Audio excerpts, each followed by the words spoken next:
블라디미르 푸틴 러시아 대통령이 24년 만에 오늘 평양을 찾습니다. 내일까지 평양에서 일정을 소화할 걸로 보입니다. 자세한 얘기는 취재 기자 연결해서 들어보겠습니다. 최지원 기자.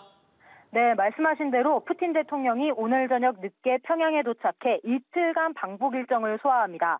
크렘린궁은 푸틴 대통령이 극동 지역의 사하공화국을 방문한 후 평양으로 향할 것이라고 밝혔는데요. 조금 전 사하공화국의 야쿠츠크에 도착한 푸틴 대통령은 현지 일정을 소화하고 평양으로 갈 예정입니다. 이곳에서 평양까지는 비행기로 3시간 정도 걸립니다. 정상회담을 비롯한 본격적인 일정은 내일 소화한 뒤 만 하루를 채 머물지 않고 베트남으로 이동할 것으로 보입니다. 러시아 지도자가 북한을 방문한 건 푸틴 대통령 본인이 방북했던 24년 전이 처음이자 마지막이었는데요. 오늘 노동신문은 1면부터 6면까지를 모두 러시아 소식으로 채우면서 내부적으로 분위기를 띄웠습니다. 크렘린궁은 일정 중 비공식 회담에 많은 시간이 할애되어 있다고 발표했는데요. 특히 두 사람이 산책과 다도를 하는 동안 독대하면서 둘만의 밀담을 나눌 거라고 강조했습니다. 최 기자, 환영 행사를 비롯해서 밀착 관계를 과시하는 일정이 될 걸로 보이는데 북러 정상이 무슨 얘기를 나눌지 예측해 볼까요? 네, 푸틴 대통령이 북한과 포괄적 전략 동반자 협정을 체결하라고 명령했다는 속보가 방금 나왔습니다.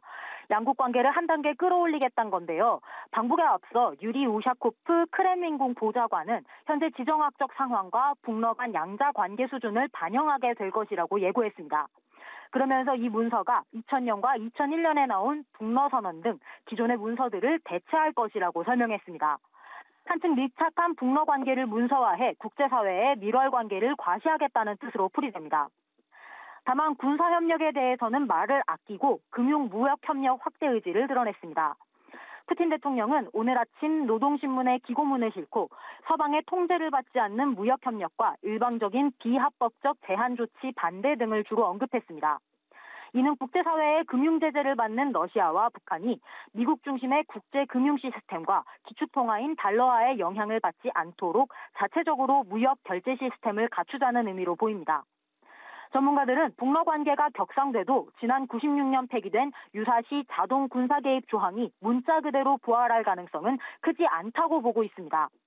하지만 유사한 수준의 조항을 되살리거나 물밑으로 실질적 군사 협력을 논의할 가능성을 배제할 수 없다고 분석합니다. 최 기자, 우리 정부가 가장 우려하고 있는 부분도 북러 간의 구체적인 군사 협력 아닙니까? 네, 그렇습니다. 방북 전부터 우리 정부는 유사시 자동 군사 개입 조항 부활 여부에 촉각을 곤두세우고 있습니다. 장호진 안보실장은 러시아에 선 넘지 말라는 경고성 소통을 했다고 소개한 바 있습니다. 우리 정부는 상황을 예의주시하면서 방북 결과를 보고 필요한 대응을 구상하겠다는 입장인데요. 이런 가운데 오늘 서울에서 한중 외교부와 국방부 고위급이 참석하는 외교안보 대화가 열렸습니다. 양측은 이번 회동에서 푸틴 대통령의 방북을 포함한 한반도 정세 등에 대해서도 의견을 나눴는데 이는 북러 회담을 견제하는 효과가 있다는 분석이 나옵니다. 지금까지 보도국에서 전해드렸습니다.